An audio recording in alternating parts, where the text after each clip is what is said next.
Hello and welcome back. My name is Dr. Christopher Gennari, and this is Great Big History Podcast, our continuing series on 10 questions.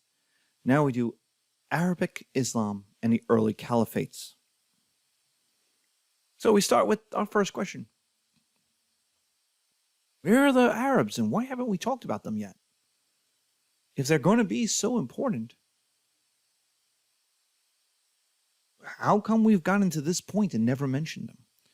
Well, it's because they live in a giant desert. It's essentially the middle of nowhere. The Arabian Peninsula is this giant desert. They are desert nomads, and they're just not important. Except they live south of Mesopotamia, east of the Nile, and west of the Indus, which means where they live is the middle of everywhere. So the large desert that they live in is the middle of nowhere, but the large desert that they live in is actually the middle of three of the oldest civilizations on Earth, which means the Arabs are always part of these civilizations. They're always interacting, whether it's with merchants or prophets or with fleeing political agents trying to get away, or just with people, want to go see the desert. The Arabs are constantly connected to the major empires around them. And as nomadic horse tribes, they are small, divided, poor, fight each other most of the time, and relatively weak. So they're more likely to hire themselves out as mercenaries to, say, the Persian Empire than they are to invade the Persian Empire. If you want a good introduction to kind of this concept of the Arabs, watch the scene in Lawrence of Arabia with Peter O'Toole, where Omar Sharif, dressed as an Arab, has a 2-minute long ride across the desert towards the camera. The camera sits up and he's this little speck on the horizon, coming closer and closer and closer and closer. And Lawrence is a British dude drinking out of an oasis. He's hired an Arab guide to help him do a diplomatic mission. And when Omar Sharif's character arrives, he immediately shoots the other Arab guy. Because the other Arab guy is from a different tribe, and that is his oasis, his water supply, and that guy from the different tribe wasn't supposed to drink from it. And so he immediately shoots that guy. And Lawrence, Peter O'Toole, is like, WTF, what the hell is going on? And that is a good introduction to the Arabs pre-Muhammad. They spend most of their time fighting each other, when they're not marrying into each other's tribes as well. So, what is the Quran? And I have the 19th century spelling with the K and a more modern spelling with the Q. What is the Quran? The Quran is a complete guide to living. And it is given from Allah to Muhammad through the Angel Gabriel. And it is considered the literal word of God. It's the literal word of Allah. And that makes it different than the Torah. And that makes it different than the Bible. The Torah and the Bible are inspired by the Holy Spirit, if you're a Christian. But they are written by people. They are edited by people. They are mistranslated by people. The Quran, on the other hand, is the literal word of God. Which is why conservative Muslims get very upset when, say, a Baptist preacher in Florida decides to hold a bonfire of Qurans. Like, It's just insulting. And this collection, this book, it's a book, is given by the angel Gabriel to Muhammad. Now, there's a couple different traditions, as there always is going to be. There is the angel Gabriel handing a book to Muhammad. There is the angel Gabriel reciting to Muhammad and Muhammad writing. And that's important because part of that story is that Muhammad was illiterate. He didn't know how to read or write. And so it's part of the miracle that he writes the Quran. But either way, whatever tradition of how Muhammad comes into possession of the Quran, because then there's the traditional, there's a historical, that the Quran is not a single thing at a single time. It's put together later in about 100 years or so. It's collated, kind of like the Bible or the Torah is. So there's a bunch of different traditions. But whatever tradition you want to follow, what the Quran does, what the angel Gabriel does, with the angel Gabriel's presence in this, is tie Islam to Judaism and Christianity. Islam is God 3.0. It is the updated, the Windows 10 of gods. Whereas if Hinduism is kind of like DOS 3.11 back in the 80s, and Judaism is God 1.0, it's kind of Windows 95. Christianity is the bigger, more popular Windows XP. Then Islam is Windows 10, Windows 11. It is the newest update of the understanding of the God of Abraham. Allah is Jehovah. Allah is Yahweh. It is the same being. And what Islam is trying to do is to fix this religion that the Christians kind of messed up.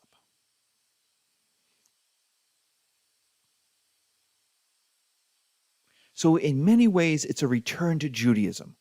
It's circumcision. Remember, the Christians don't have circumcision. It's no pork. Remember, the Christians eat pork because, remember, the Christians are Roman. It's a Roman, Christianity is a Roman religion, not a Jewish one. In Islam, there will be no icons, just like Judaism. And there is a clear monotheism.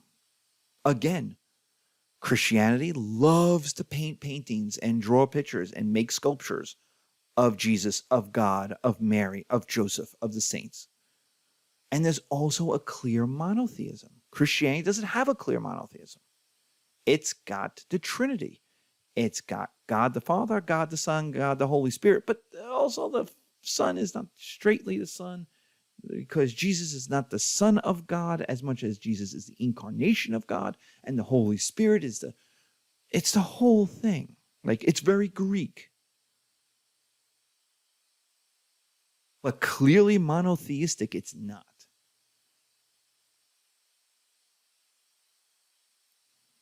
But it makes sense to polytheistic Greeks, and it makes sense to polytheistic Romans, who you had to deal with in order to make Christianity expand. For Christianity's success to happen, you couldn't just get rid of all the gods. There had to be a way of understanding how this stuff worked. So Islam sees itself as a return to Judaism, but it's not just Judaism, because it does keep the aspects of Christianity that needed to be updated or wanted to be updated or are better that they are updated. Since this is belief, I don't know what to say, but the idea is that it keeps some of those aspects of Christianity that are popular. Heaven, hell, that Mary is a virgin, that Jesus is a prophet, that Jesus is in the prophetic tradition of Isaiah, of Ezekiel, of Moses, which Judaism doesn't do. Jesus might be a nice guy, but he's not a Messiah prophet like Ezekiel Elijah, Moses. No, he's a nice Jewish boy who, is nice to his mother, loves his mother. So Islam's going to take Jesus as a prophet. In fact, Jesus is going to be the final prophet in Islam, except Jesus was supposed to be the final prophet. And then Christians took Jesus and made Jesus into a god, which is the part that has to be fixed. Jesus is not a god. Jesus is just a man, and he's just a prophet. And so God, Allah, had to send Muhammad to kind of fix this, to fix all the things that Christians were kind of messing up when they were updating Judaism. So Islam, Christianity, and Judaism are not at war philosophically. Indeed, they worship the same God. And they worship the same God in the same way, with holy books, educated religious leaders, days of obligations, and lots and lots and lots of rules. These religions should be friends. This course is going to show that they're not.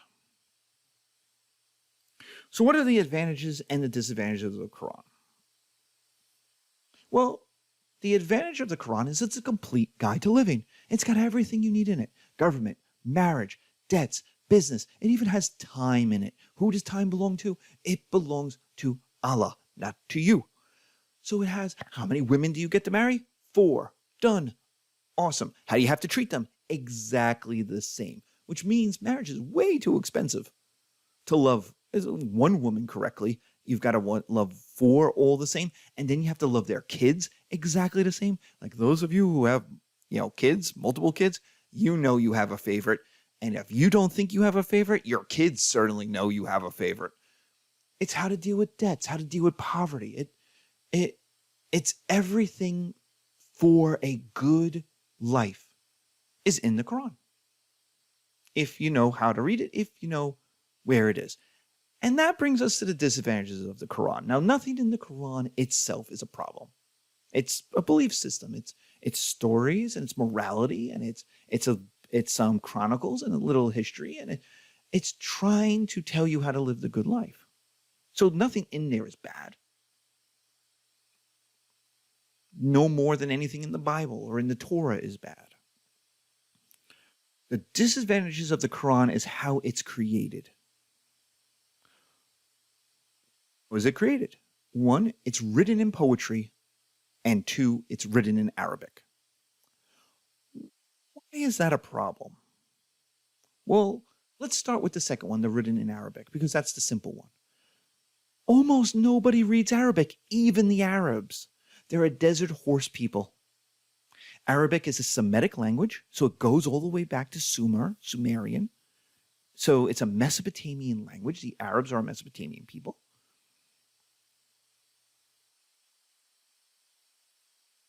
There's only 2 Semitic languages that have survived, Arabic and Hebrew. So the Arabs have been around as long as the Hebrews have been. Same cultural influences from Mesopotamia. But as a non-settled nomadic horse people of the desert, they don't have schools, universities, systems of education. They're not settled. They don't have giant temples and buildings and cities with walls. So because of that, they're not a literate people. And it's written in Arabic, and nobody else reads Arabic. It's not a major language. The Arabs aren't a major people.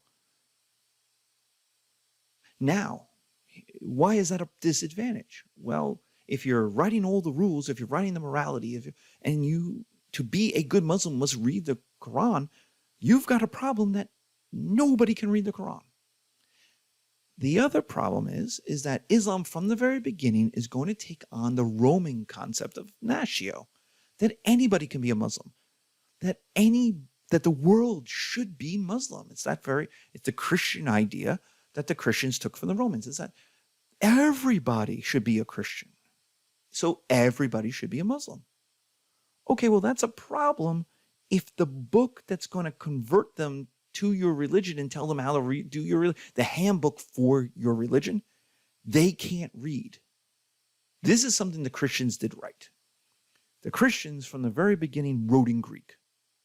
Even the Gospel of Mark is in Greek. So that anybody who was literate or educated in the Eastern Roman Empire, or most people in the Western Roman Empire who are of a high enough class to get a good education, could read it. Poor people couldn't read it. They didn't know Latin. They didn't know Greek, right? And they weren't literate. They didn't go to school, right? So poor people, but people who could read it, and then they could tell it. They could speak it to other peoples, to other educated peoples. Greek had this vernacular that spread throughout the East from the days of Alexander. Arabic, nobody knows. Absolutely nobody knows. So if you want to make a worldwide religion, you shouldn't write your handbook in a language nobody knows. That's a disadvantage if you want to make a worldwide religion. Now, Hebrews don't want to make a worldwide religion. They wanted a series of stories, tales, morality, laws, chronicles for them, for other Hebrews, to explain the Abrahamic God and the Abrahamic God's, Yahweh's relationship to Hebrews. They don't want Sumerians and Assyrians to become Hebrews or monotheists. They could care less. And so they don't need to write in a language other people can read and understand. They're writing for themselves. Christianity wants to be a worldwide religion, so it writes in Greek. The Arabs, or Islam, wants to be a worldwide religion. Its disadvantage is that it's written in a language almost nobody reads. The second thing is poetry. It's written in poetry, which is open to interpretation. It means, well, what does it mean exactly? I'll give you an example, and this is not in the Quran. Men, treat your wives like the rooster treats the sunrise. That's poetry. It rhymes. It's got a nice little meter. And it has a great message. Treat your wives as the rooster treats the sunrise. What's the problem with that? It sounds nice, but what does it mean? Does it mean you should worship your wife? Does it mean you should appreciate when she's there? Does it mean that when she arrives, you should celebrate her arrival? Or does it mean that at 5:30 every morning, you should yell at her to get up and get to work? Now, I don't know which one Allah means. I'm not a prophet. You don't know what Allah means. You're not a prophet. Now, thankfully, we've got a prophet. We've got Muhammad, who we can ask, Muhammad, what should we do? Should I yell at my wife at 5:30 every morning? And Muhammad can tell us. And then if we're really smart and we're a bit literate, we could write that down and say, Muhammad says, that will be the hadith. Now, the problem with the hadith is the hadith remains oral for about 300 years. The hadith is not going to be written down for a couple of hundred years, and that's like whisper down the lane. Didn't Muhammad say those words? Maybe. The tradition is he did, but did he? Or did it change as it went from one person to the next person to the next person? For those of you who have ever played telephone or ever played whisper down the lane, you know the stories or the words change. Even if the meaning stays the same, the words used change, and thus the words used changes the context of the meaning, at the very least. Women in Islam. Women in Islam go through several stages. We start with pre-Muhammad nomadic. So we're starting pre-Islam. So we start women in Islam, we start women before they're Muslim, right? And so what do we have? We have a typical nomadic horse people. Women are part of a poor society, which means their labor is important. which means they have rights and independence, especially over who they marry. The rights to their body. Right? They are not property because remember, in a nomadic society, all property is owned by everybody, so nobody owns any property. So they're not slaves, they're not property. Their labor is important. They have control over their bodies as much as any woman can in a nomadic society. And their marriages are central to tribal alliances.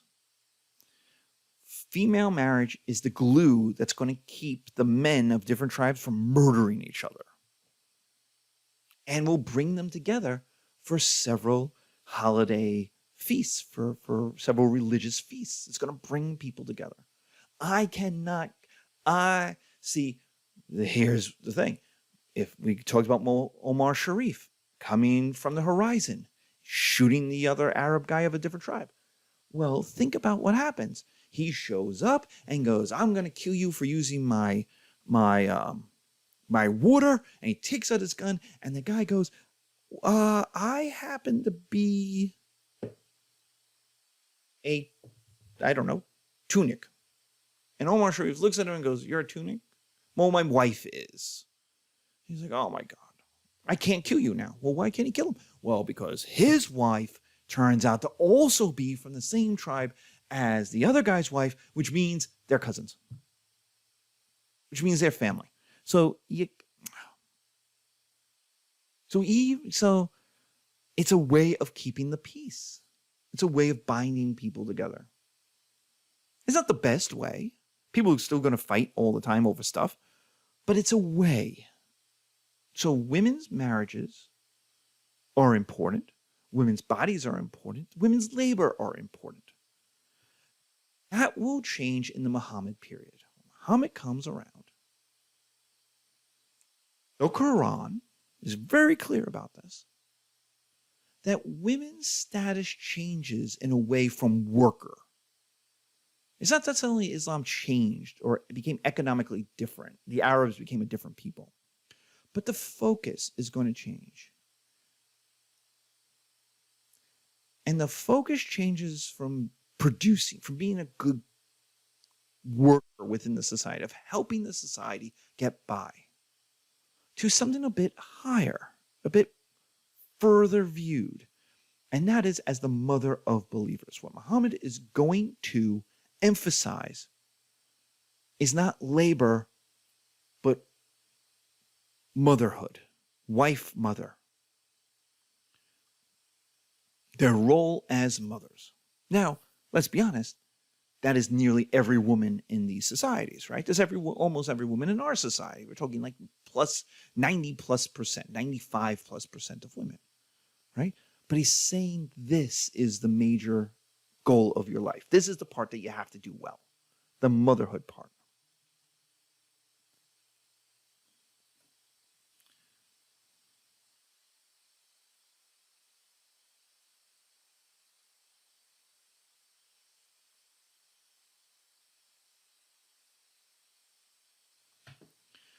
Well, to do that well, women need two things: protection and education.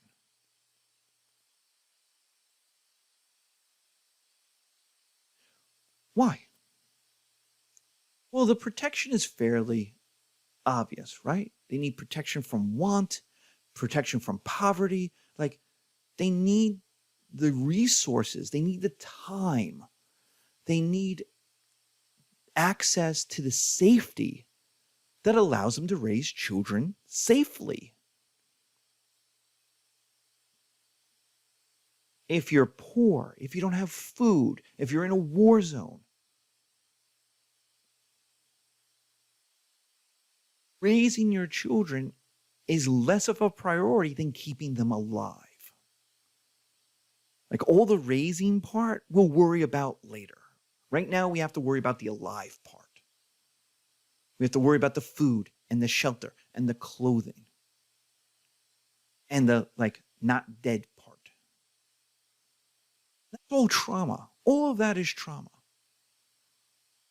So women need protection. They need the ability to do their job as a mother. The second thing they need is education. Now, why do they need education?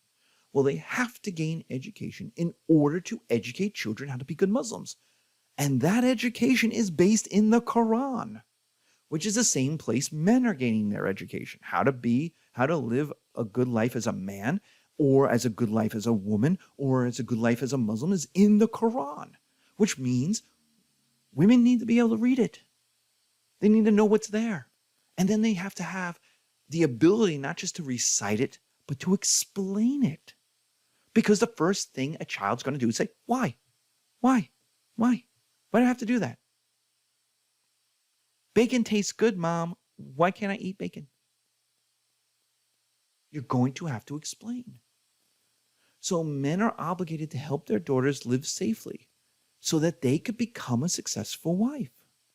And husbands are obligated to help through money and safety their wife and their daughter achieve their life goals.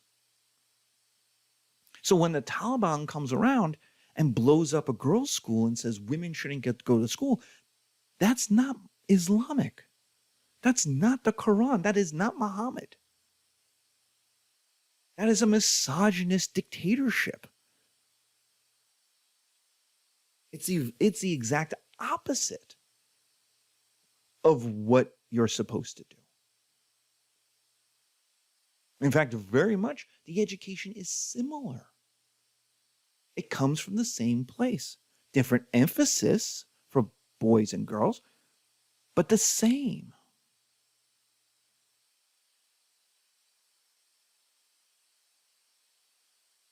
So what about women after Muhammad? Well, after Muhammad, we have the expansion, the victory. Islam expands. And as it conquers the Byzantine world, as it conquers North Africa, as it conquers the Persian world, and into Central Asia, they import slaves, non-Muslims, from outside the Arab world. It's a good thing. I mean, it's bad if you're the enslaved people, yes, but it's good if you're an Arab, and if you're an Arab woman. You don't have to work so much. You don't have to work so hard. That's nice. That's exactly what men were doing in Victorian England in the late 19th century. As they climbed or they joined unions, they made more money. Part of the positive was, honey, you don't have to work. I'm making enough money. Your life can be easier. I can support you. Thus the protection. Not bad. The problem is that it also negates female economic importance. Suddenly, since women's labor is not necessary,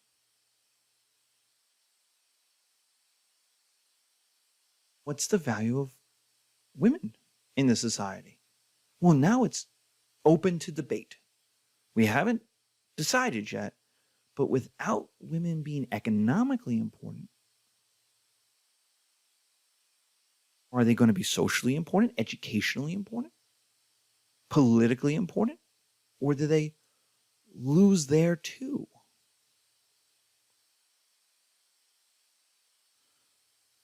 Well, that has to be figured out. We don't know. Islam is flushed with victory, and it's got money for the first time. How is it going to live? It can't stay. Nomadic horse people, like, they're not poor anymore. They're imperialists. They're victors. They're spreading Islam. They're creating the Caliphate. They own cities that are far richer than they are. Ctesiphon and Alexandria, Damascus, Antioch.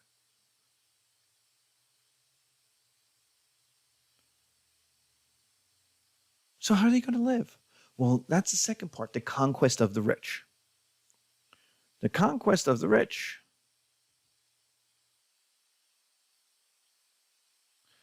means they're bringing in new ideas from the sophisticated Byzantines and Persians. They're bringing in new ideas. Why? Well, because the Byzantines and the Persians are rich and sophisticated, and the Arabs are not, and they know they're not. Because when they hit Ctesiphon or they hit Alexandria, forget about Alexandria, they're like, oh my God, people live like this? This is crazy. This is awesome. Look at all the stuff these people have.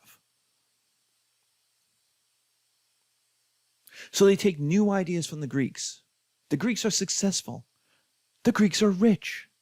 Remember, the Greeks are descendants from the Greeks of the Eastern Roman Empire of the Byzantine Empire are descendants from the Roman Empire, which is descendants from the Alexandrian Empire earlier. So the Arabs have been in awe of the Greek speakers for hundreds of years. And when they capture their cities, what they find is that the Greeks are so rich that men and women live apart, both socially and architecturally. A Greek home has a man cave and a she shed. It's got completely separate parts. Like, think about it. These are people who live in a tent. These are people who live out in the desert and they have to all crowd around. Even there's towns, even Mecca and Medina are small compared to Alexandria. And the Greeks have so much money that the men get men's space and the women get women's space. And then the men go to places that they hang out with other men. And the women hang out with other women. And they don't interact at all. Wow, that's crazy. Remember, as nomads, you're interacting with each other all the time because your labor is important. You're a small society with no money. So the Arabs are like, we can do that. They come home and go, honey, do you want a she shed? Do you want a space just for you?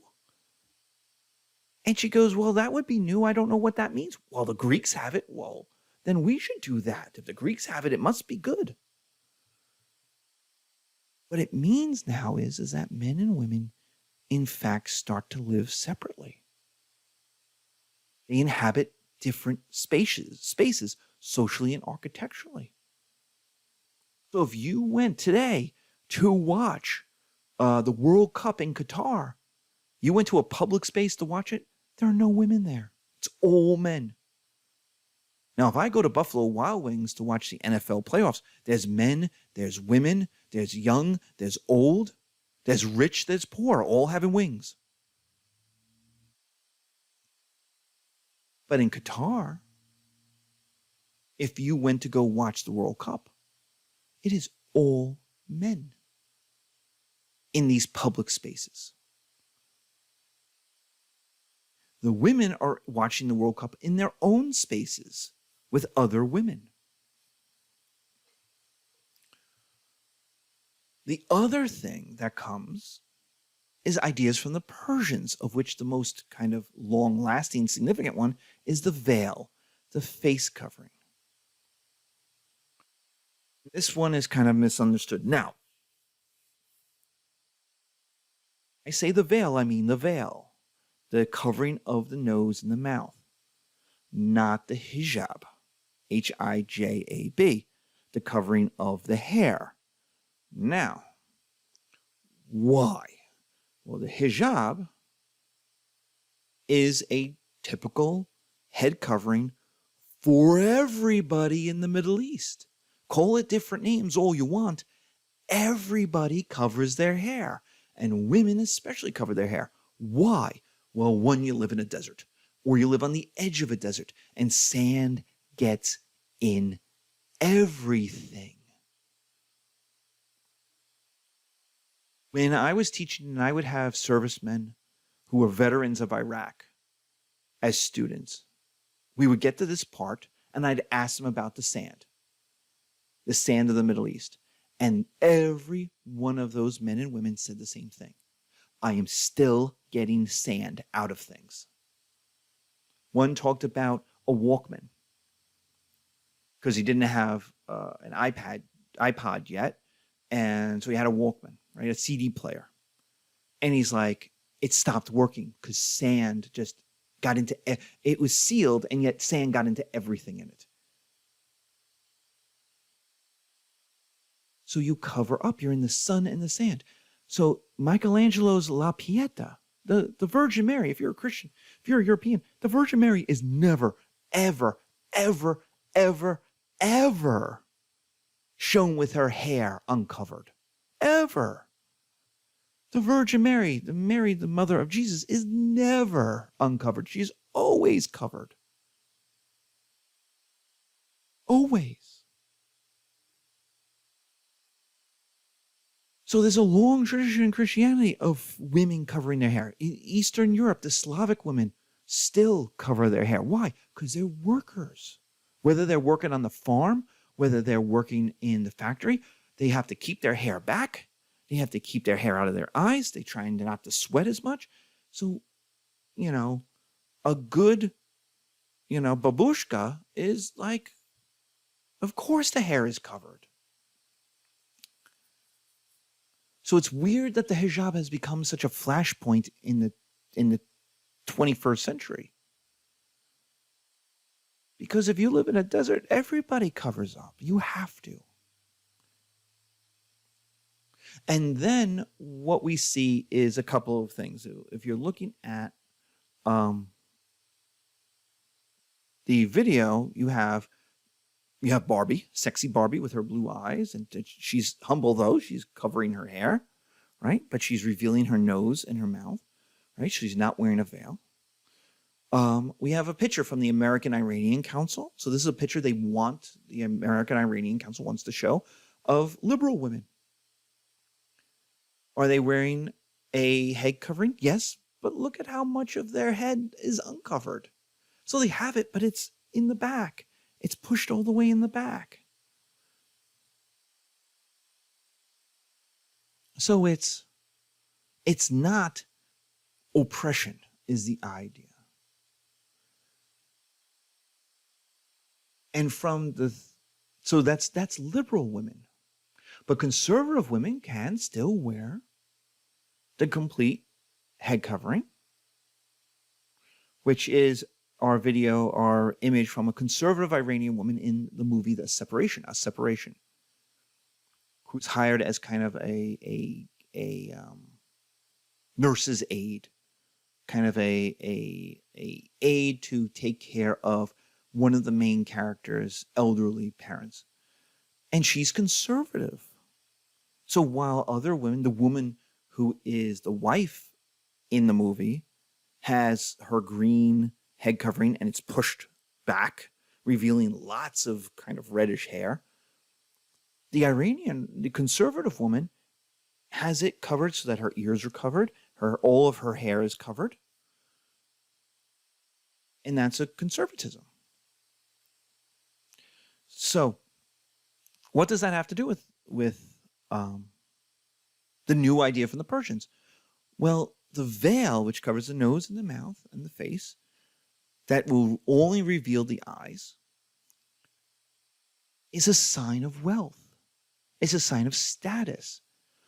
The Arabs bring it back from Persia, saying this is what the rich women of Persia are wearing. Like, you didn't wear a veil. The Arabs didn't wear a veil. Desert peoples aren't wearing veils.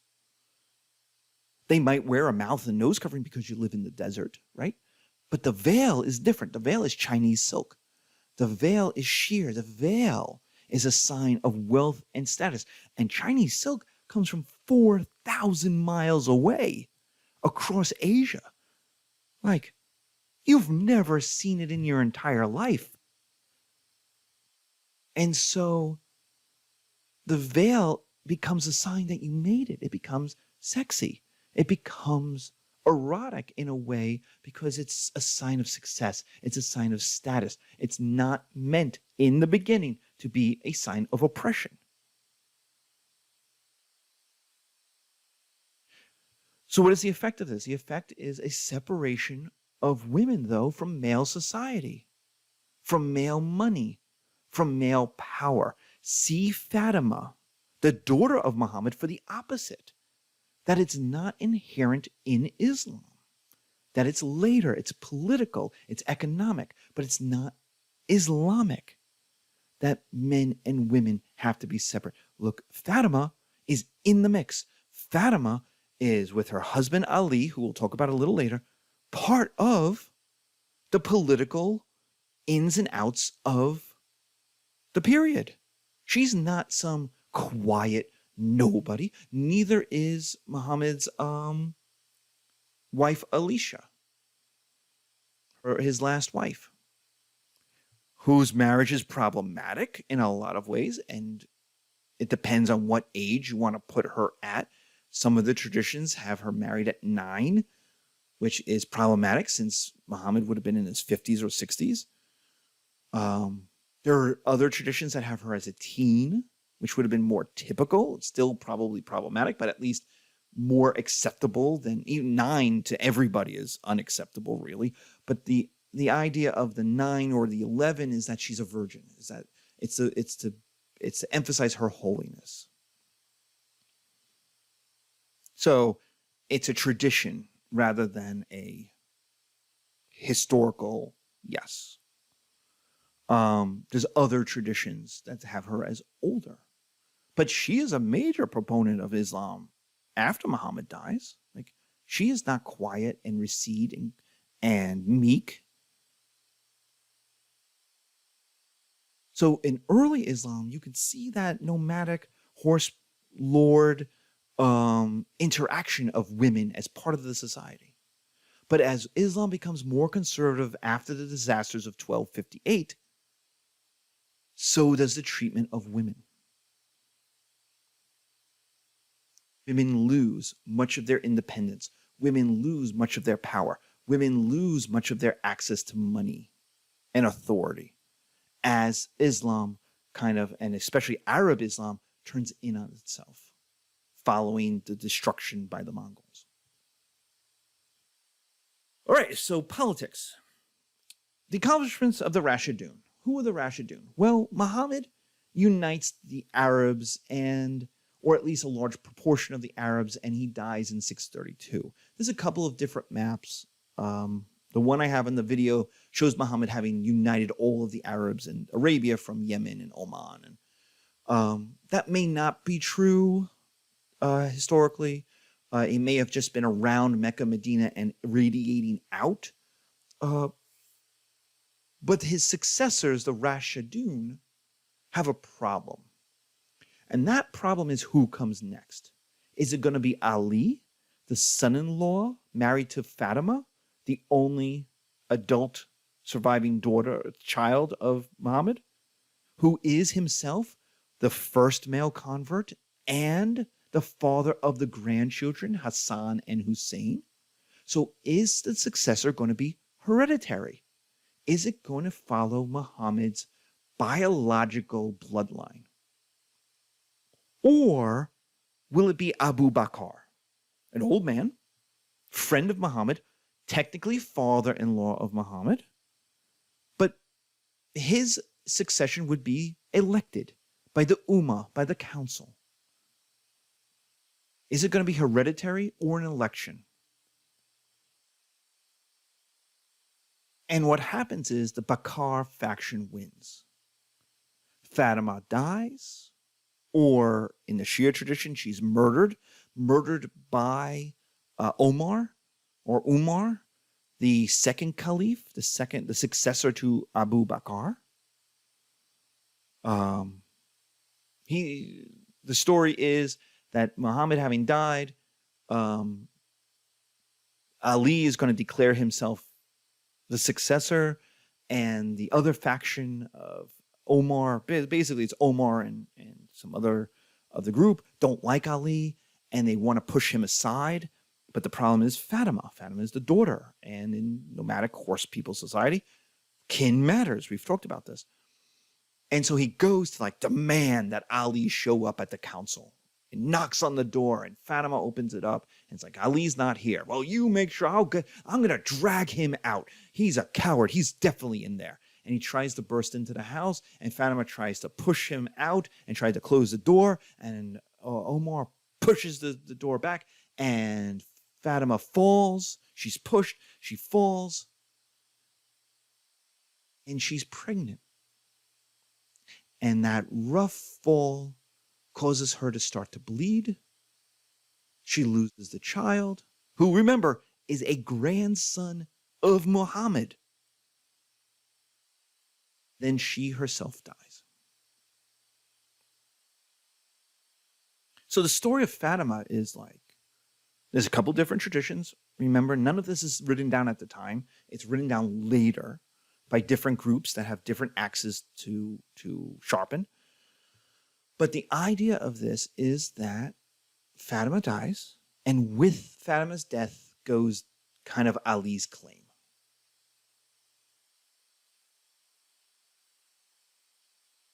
And so the Bakar faction wins. And what they do, Ali is he's not exiled. He's just benched. He's just pushed aside, which he resents. Remember, he's the first male convert, but he's also the father of the grandchildren. So he's got the grandchildren, Hassan and Hussein, to worry about. He's got their succession.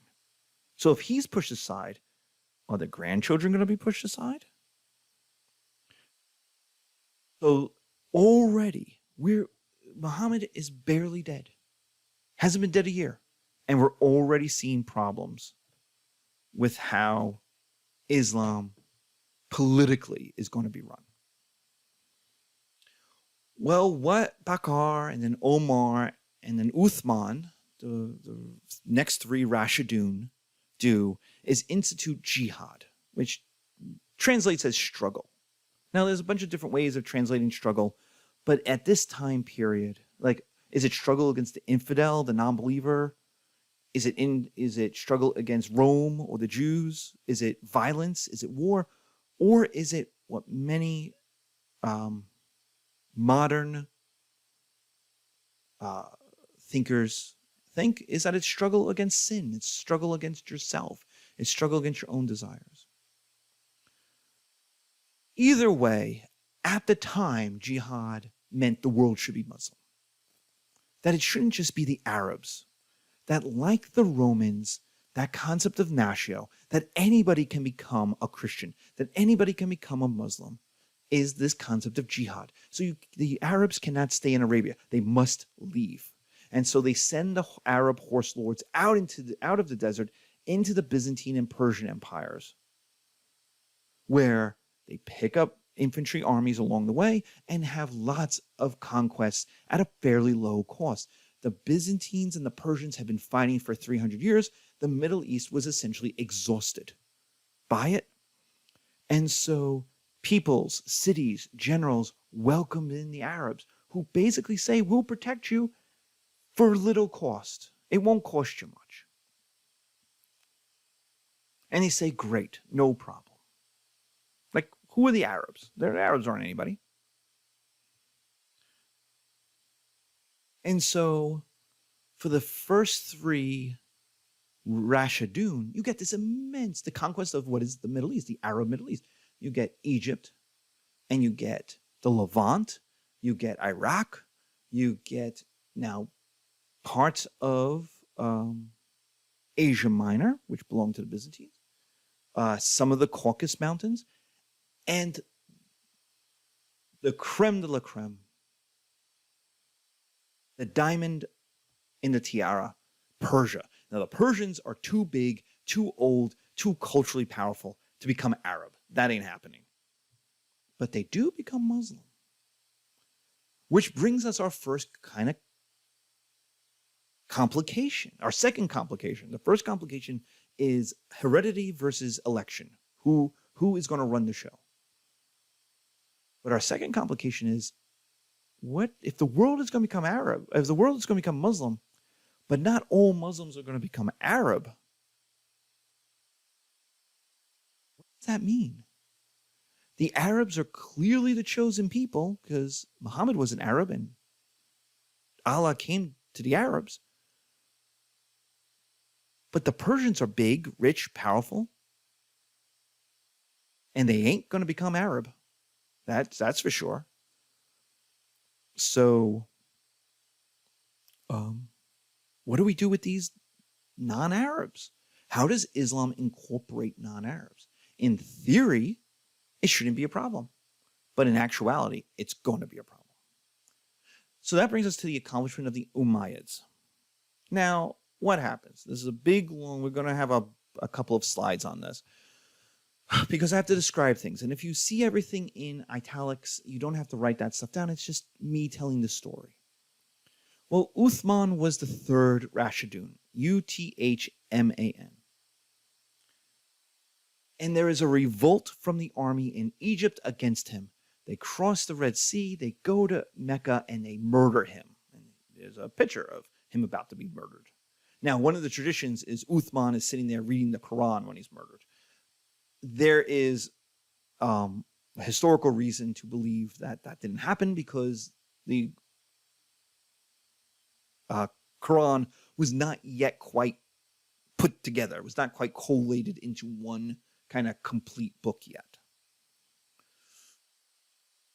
But the rebels have a problem. They've killed the Rashidun, the successor of Muhammad. Now here's the problem. They don't have legitimacy. They're rebels. So they need to elevate somebody to Rashidun, to leader, who will be cool that they're rebels and will be thankful that they put him in charge. And it would help if that guy was directly connected to Muhammad. The first three were.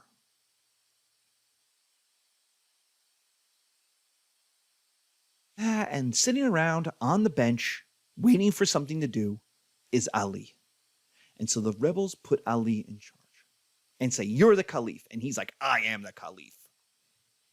And he is going to be the last of the Rashidun, the son-in-law of Muhammad. His elevation by the rebels immediately starts a revolt by the Umayyad family, who are related to Uthman, because they know if Ali is in charge, Ali's sons will be in charge, Ali's sons' family will have the best jobs and the best positions, and the Umayyads, who really aren't anybody important, they're one of the last families, major families to convert. They, in fact, fought against Muhammad. So they kind of got to, like, you know, they're not the truest of believers. Ali's got them there.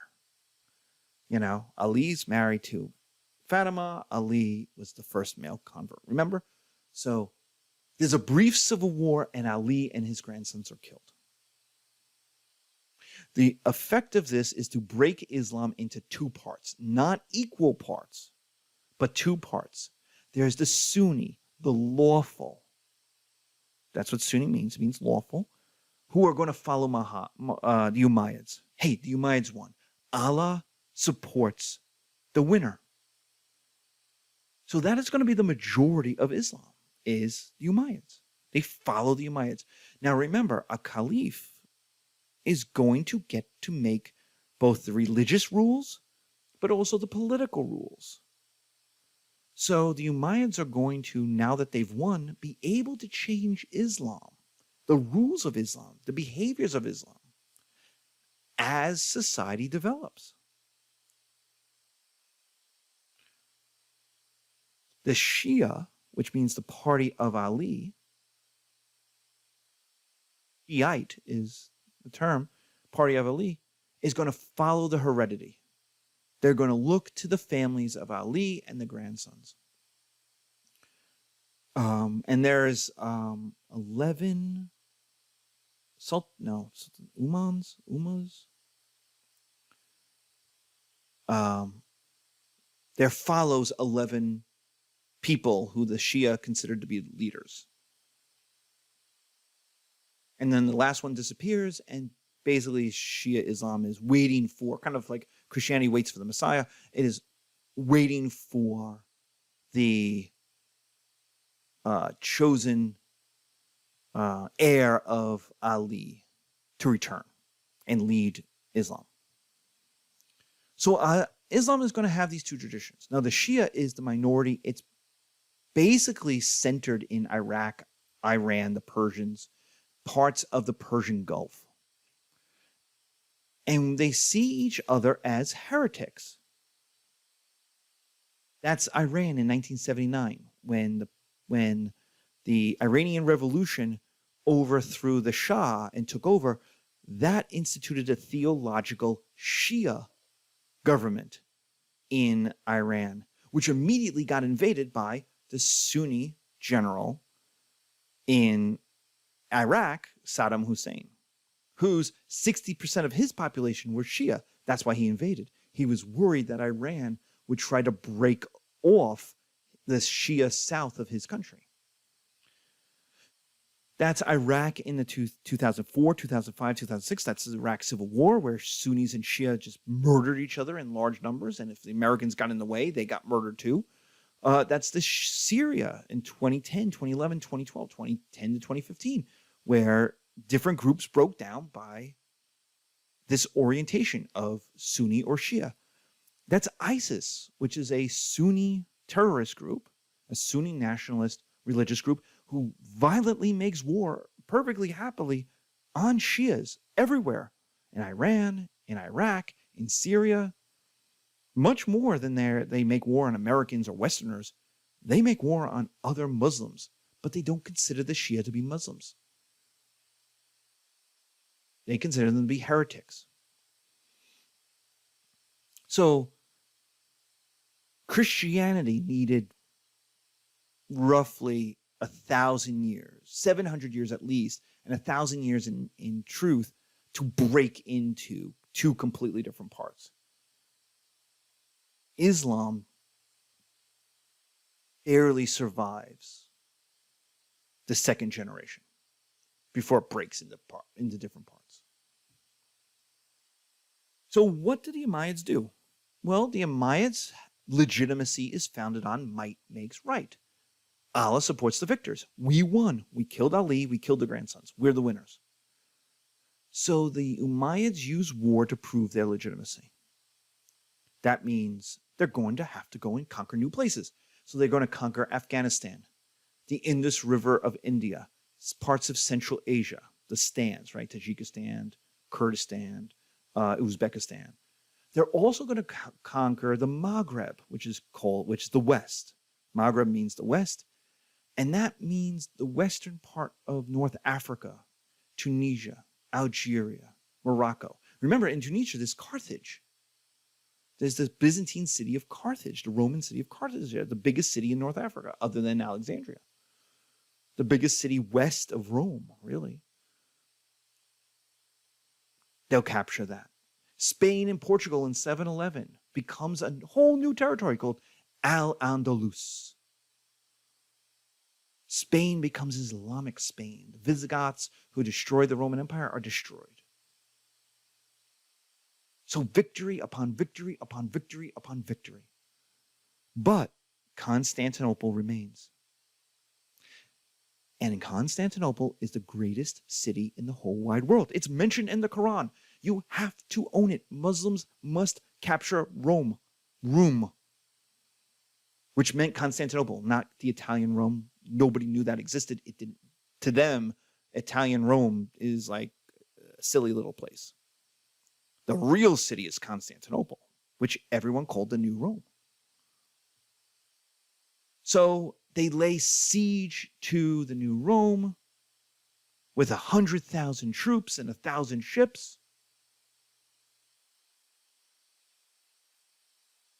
And they are crushed by a Byzantine superweapon, Greek fire. And we've talked about this before. Greek fire is this napalm that burns on water. Okay. So this is a humiliating defeat. This is a terrible defeat. But they can rationalize it. And it's kind of dessert. What do you eat first? You eat your appetizer first. You don't eat your dessert first. The dessert is the best part of the meal. You have your dessert last. Constantinople is the greatest city in the whole wide world. So, of course Allah doesn't want you to get it now. You've barely conquered North Africa. You just got Spain. Clearly, you have to conquer Europe first. You have to conquer France, Germany, Italy, southeastern Europe, and then you can claim Constantinople as the last piece, the key in the pocket. Also, hey, Central Asia's out there. Silk Road is out there. Why not keep conquering the Silk Road? And so we can still win the world. We can still conquer the world. The problem is that in 717, same year as the destruction of the army at Constantinople,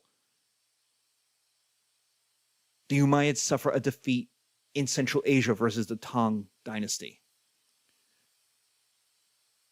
It's not the same crushing defeat. It is a defeat, but it kind of sets the boundaries. It is far in Central Asia. It is far to the west for China, and it is far to the east for the Mecca/Damascus-based Arabs.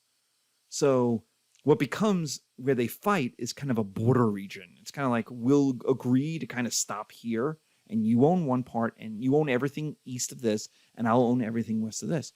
And the big effect of this battle is that paper comes west. For the first time, paper is introduced, from paper from wood pulp. Everybody else had been using, whether it was clay and then papyrus, or sheep's guts and stomach lining, something you could dry out and then write on. Now you got paper, like actual paper, comes from China to the west. So literacy is going to increase. All right, so that's bad. That's a defeat. So we got two defeats. Well, you can still conquer Europe, right? And in 732 at Tours in France, near Paris, Charles Martel, the Hammer, you can imagine what weapon he used in war, the grandfather of Charlemagne, defeats, the poem is, he defeats the Moors, which is the name for North African Muslims, defeats the Moors at Tours, defeats the army, sends them back across the Pyrenees, and then within a few years will ally with the remaining independent Christian lords in Spain to begin what is the Reconquista, the Catholic reconquest of Spain. It's going to be not very successful early on, but it begins. And so for everybody, these series of defeats show maybe Allah doesn't support the Umayyads anymore. I mean, they did kill Ali, and they did kill Muhammad's grandsons. So maybe Allah doesn't want them to conquer Constantinople. Maybe Allah doesn't want the Umayyads to be the chosen family. And what that allows is other families who hate the Umayyads to rebel. And the leading one of those is the Abbasids. The Abbasids are an Arab Sunni family who use the Shia and the Persians to overthrow the Umayyads. The Umayyads are not very nice. They are Arab first, right? And they are Sunni first, right? Because obviously they're Sunni first. The Shia don't like them. They murdered the grandsons of Muhammad. So this is very much an enemy of my enemy kind of thing. Like, the Abbasids need help, and the Persians and the Shia want to murder the Umayyads. And the Abbasids are perfectly fine with that. They unleash them. They unleash the Hassasins, which are Hassan's men, who are the allies to the dead grandson of Muhammad, Hassan. They become assassins, because when you drop your H's, they are going to assassinate Umayyads everywhere. Like, this is very much Assassin's Creed number 1. The first game is you get to murder Umayyads, in the early part of the game. The Shia are going to grow in Persia and Mesopotamia and Central Asia. Like, the Abbasids are going to not persecute them. They're going to be like, hey, you're our allies, so you do your own thing. We're cool with that. But we're not going to capture Constantinople. It ended badly for the Umayyads. So why does Constantinople exist? Why would Allah allow the Christians to have the greatest city in the whole wide world? The Umayyads thought it was so they could conquer it. Well, they were wrong. The Abbasids are going to say it's so that it's an example. It's a model for us. See, the problem with Constantinople is it's a Christian city, built for Christians to do Christian stuff. That doesn't really work. And so what the Abbasids will do is build Baghdad, an Islamic Constantinople, a Muslim city built by Muslims and for Muslims. And what Baghdad does is replace Constantinople on the Silk Road, which brings in massive wealth. It becomes Costco. It becomes the place where wholesale becomes retail. If you want to buy and sell things for Europe, for the Mediterranean, and you want to buy them at the cheapest price, you got to go to Baghdad. Constantinople will still have a major market, and it will still be important. It's still going to be a rich city, but it's been upcharged from Baghdad. The other thing is we're not going to conquer people and convert them. We're going to convert the world by Islam becoming the most sophisticated, advanced, coolest place on earth. You're going to want to become a Muslim.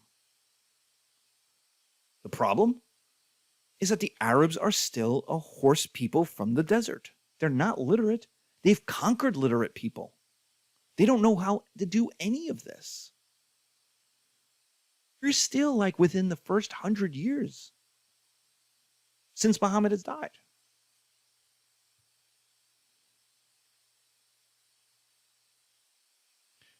And so what the Abbasids do is bring in foreign knowledge. Indian math, Greek philosophy, medicine, everybody's poetry and literature. African coffee, so you could do your all-night study sessions because there's no alcohol allowed, and coffee is a speed. It's an amphetamine. It keeps you up. So you want to do an all-night study session of the Quran? Boom. Coffee is perfect for that. Now, the Abbasids are going to become smart. They're going to bring this stuff in, and they're going to add to it. They're going to invent algebra, which is probably the first, other than Al-Kazam, the first Arab word you know. Algebra, which is theoretical math, which will get us to scientific math. We're going to invent the university. In Fez, in North Africa, students go to the scholars. And the scholars are not just in one topic, they're in multiple topics. The Abbasids are going to do advanced mathematical astronomy, which becomes the envy of the world. It becomes the envy of the Middle Ages. When the Europeans start doing it, the original astronomy scientists are greatly aided by using the Muslim texts. Like, otherwise, they'd be starting from zero. They bring in the Roman concepts of sewers and gradation and architecture so that Cordoba, a city 4,000 miles away in Spain, has lit streets at night, has sidewalks that separate walkers from the animals, the poo in the streets, and it has underground sewers to take human and animal waste away. This is a success. Arabic Islam becomes the envy of the world. It has lit streets, it has clean water, it is educated, it is sophisticated. It has left behind the horse nomad people of its origins. What's the problem? The problem is that none of this is in the Quran. And this is going to come to a head in 1258 because of Arabic Islam's relationship to the world. None of this is in the Quran. So is Allah happy about this? We don't know, but we're going to find out when the Mongols arrive in the 1250s. When the Mongols arrive in the 1250s, they wreck everything. They sack Baghdad. They kill 1 million people. They rip up the agriculture. They rip up all the canals. They obliterate everything in Persia. They maybe reduce the Persian population by 1/2 to 3/4. It is a trauma and is seen quite clearly as a punishment from Allah. Allah is mad. Remember, this is how conservative Byzantines reacted to just the besiegement of Constantinople, to the near death. The Arabs are completely conquered by the Mongols. And everything they built is just torn down, wrecked. And so the result of this trauma is a conservatism, is a xenophobia, is we are being punished for bringing in all of these new ideas. So we have to kick out the ideas. We have to kick out the people. We don't want foreigners coming to the Middle East and bringing their ideas with them. It might infect us. It might corrupt us. The effect of that is that the Middle East declines. The Arab world declines. The Arabs decline. This place that we have talked about in every chapter, Mesopotamia, land of the two rivers, we're going to stop talking about. In fact, I have Swedish maps in the 1700s that basically just make blobs in the Middle East. Like south of Turkey, they got nothing. Southeast of Turkey, it's like terra incognita. They're like, there's stuff. But you go from the very, very precise Baltic to like, just like, it's like there's stuff out there. We think this is right. We don't really know. That's the 1650s. They're not sure what the Middle East looks like. This was the center of civilization for all of this class, for all of 101. So the Mongols and then the Turks will run Islam. And this is seen as a humiliation. The Arabs are the chosen people, not the Turks. And the Turks are going to conquer Baghdad. In the 1500s, they're going to conquer Egypt. So that there is no Arabic resistance after the early 1500s.